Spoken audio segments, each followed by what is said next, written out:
Olá, professor. Obrigada por mais uma vez connosco comentar a atualidade informativa que por estes dias passa pelos resultados das eleições europeias. Portugal foi a votos no passado dia 25 e a abstenção atingiu números históricos com 66,09%. Pergunto-lhe, este foi o partido que venceu? O partido que venceu, que ao fim e ao cabo é a ausência de, ou seja, não é um voto pela positiva para expressar alguma coisa, é o voto de quem não vai à urna porque não acredita, porque não se revê naquilo que são as forças políticas atualmente existentes,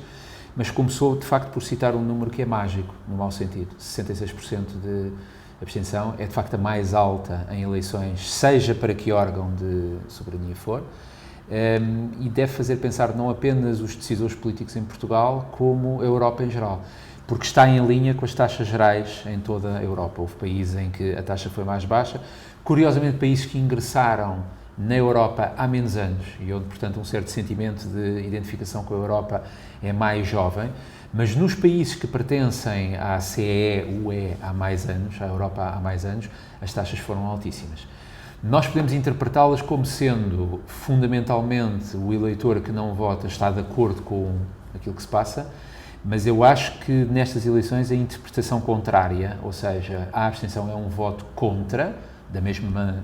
maneira que foram altos os votos em branco e nulos, 7%. Portanto, se juntarmos os não votos, estamos a falar em 70 e qualquer coisa em 100. Do seu ponto de vista, os discursos dos líderes políticos nessa noite de eleições europeias refletem a taxa de abstenção e a percentagem de 7% dos votos em branco? Daquilo que eu ouvi, e não ouvi todos, os líderes políticos que falaram evitaram muito essa questão. Ou seja, centraram-se no comentário ao resultado eleitoral que a sua força política tinha conseguido ou não, e ignoraram, a meu ver, ostensivamente, a sombra que impende sobre estas eleições, que é a situação da Europa e, no nosso caso, a absoluta falta de debate político sobre a Europa. O que é que isso nos diz dos nossos líderes políticos?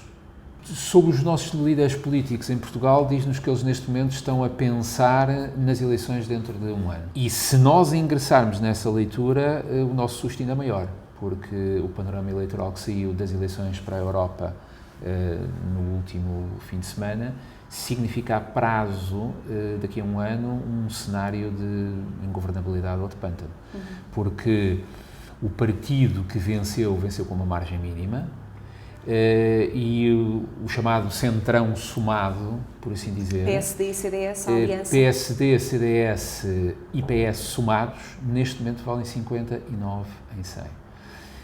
59%, se compararmos com 2009, em que ainda valiam 66%, salvo erro, significa que as forças políticas que têm sido a base da cultura política em Portugal têm nas suas franjas 40% de eleitorado que está contra eles. O caso do ex-bastonário dos advogados, Marinho Pinto, que elegeu para estas eleições europeias 2 eurodeputados. É um daqueles epifenómenos normais ou anormais que aparecem nesta altura, de alguém que com uma figura pública conhecida, iconoclasta quanto baste, naquele sentido em que tem um discurso muito antipolítico e que beneficiou de um fenómeno que é as eleições europeias serem um pouco mais livres, ou seja, quem vota sente-se à vontade para votar contra qualquer coisa. Não acredito pessoalmente que os 7%, 7,15% que o MPT obteve nestas eleições sejam imediatamente reprodutíveis dentro de um ano. Porque dentro de um ano entra aquele fenómeno que é o chamado voto útil. E, portanto, as pessoas, apesar de tudo, irão voltar a congregar-se num voto normal. Mas a dispersão de votos, temos várias forças na casa dos 0, qualquer coisa, 1%, 2%, com a abstenção, com os votos brancos e nulos, estamos a falar dos tais 40% de eleitores que pura e simplesmente se divorciaram, não é do partido A, B ou C, é do sistema político existente em Portugal há 4 décadas quase. Colocando agora os olhos da Europa e olhando para estas eleições europeias que Portugal realizou, e porque o professor Sadrique há umas semanas atrás dizia que estas eleições poderiam vir a referendar o projeto europeu, tendo em conta essa sua análise e também o facto dos partidos nacionalistas, alguns terem tido uma taxa muito alta, o que é que nós podemos dizer deste projeto europeu? Nós, enfim, segundo os últimos números, em 700 e qualquer coisa, 711 eleitos, haverá cerca de 120, cuja voz é claramente contra a Europa ou contra esta Europa. Foi um referendo que deu sinais de muita urgência e de muita sombra sobre a Europa e, curiosamente, nas reações imediatas não se vê os decisores políticos europeus fazerem a leitura certa, ou seja, não acredito que a Europa acabe amanhã, é óbvio, mas estas eleições, comparando, por exemplo, com há 5 anos atrás, e é verdade que a Europa mudou muito nestes últimos 5 anos, mas os resultados, quando nós vemos, por exemplo, a espantosa votação que a senhora Le Pen teve em França, quando nós percebemos que o PS francês teve 14% e é governo em França, portanto, a hecatombe das forças políticas e institucionais normais e a subida foi em França, foi Reino Unido com o chamado UKIP, foi na Holanda em que o Geert Wilders ficou em segundo lugar. Por toda a Europa o que nós vemos emergir são franjas. E franjas inorgânicas, é que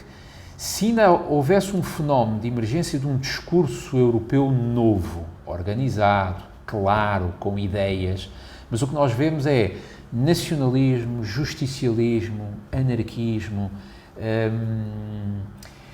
qualquer coisa inorgânica que não se percebe o que é, mas que tem força suficiente para hoje criar uma imagem de anti-europeísmo, quase de vozes eurocéticas ou eurófobas, ou eurofóbicas, que não anuncia para a Europa nada de muito bom. E o que nós vemos os decisores europeus é encolher os ombros e dizer que está tudo bem, quando até os últimos indicadores económicos mostram que as coisas não estão tão bem quanto aquilo que há uns meses atrás se poderia acreditar.